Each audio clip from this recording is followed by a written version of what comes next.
અરવલ્લીમાં વરસાદ બાદ ખેડૂતો પર એક પછી એક આફત આવી રહી છે, જેના પગલે ખેતીના પાકમાં માઠી અસર બેઠી છે. હવે ધરતીપુત્ર પર તીડનો આતંક જોવા મળી રહ્યો છે. જણાવી દઈએ કે અરવલ્લીના ગ્રામીણ વિસ્તારોમાં ફરી એકવાર તીડનો આતંક જોવા મળ્યો છે. મેઘરજના ગ્રામ્ય વિસ્તારોમાં વર્ષો બાદ તીડનું ટોળું આવ્યું છે. જીતપુર, ખાખરીયા, ઈસરી અને ખુમાપુર સહિતના પંથકમાં તીડ જોવા મળ્યા હતા. જો વરસાદમાં લાંબો વિરામ રહેશે તો તીડનો ભય છે.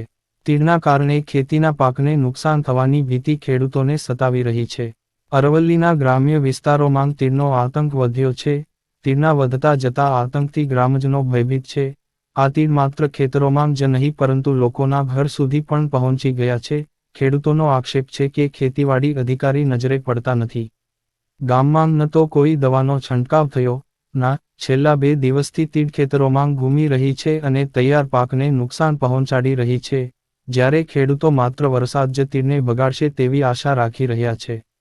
અત્યાર સુધી ગુજરાતમાં તીડનો સૌથી વધુ આતંક બનાસકાંઠામાં જોવા મળ્યો છે, ત્યારબાદ અરવલ્લીમાં તીડનું ટોળું જોવા મળ્યું છે. આ તીડ એકલા નહીં પરંતુ જૂથોમાં જોવા મળે છે અને મોટાભાગે ગ્રામ્ય વિસ્તારોમાં જોવા મળે છે, કારણ કે વરસાદ પૂરો થયો છે. હવે જ્યારે હવામાન સારું હોય ત્યારે તીડ દેખાય છે. ખેડૂતો વરસાદમાં તૈયાર પાકની લણણી કરી રહ્યા છે. તીડ ગાયબ થઈ રહ્યા છે, જેના કારણે તમામ ખેડૂતોના ખેતર સુધીનો પાક બગડી ગયો છે અને ખેડૂતોની મહેનત બરબાદ થઈ ગઈ છે.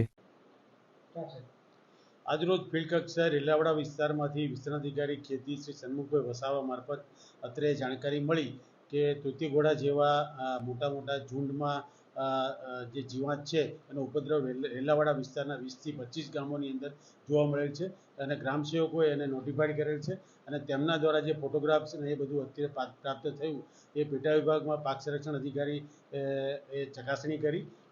એમણે કન્ફર્મ કર્યું નથી કે આમ તો તીતીઘોડા જેવું જ દેખાય છે, છતાં પણ આપણે વૈજ્ઞાનિકોની ટીમ દાંતીવાડા યુનિવર્સિટીમાંથી બોલાવી અને આને કન્ફર્મ કરી અને આનું સચોટ નિદાન કઈ રીતે કરી શકીએ એ બાબતે લાસ્ટ સ્કેલ ઉપર પ્રયત્નો કરીએ.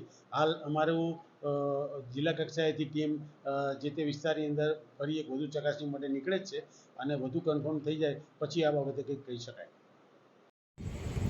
અલ્પેશ રાઠોડ સાથે અજમલ વણજારા, ખબર અરવલ્લી.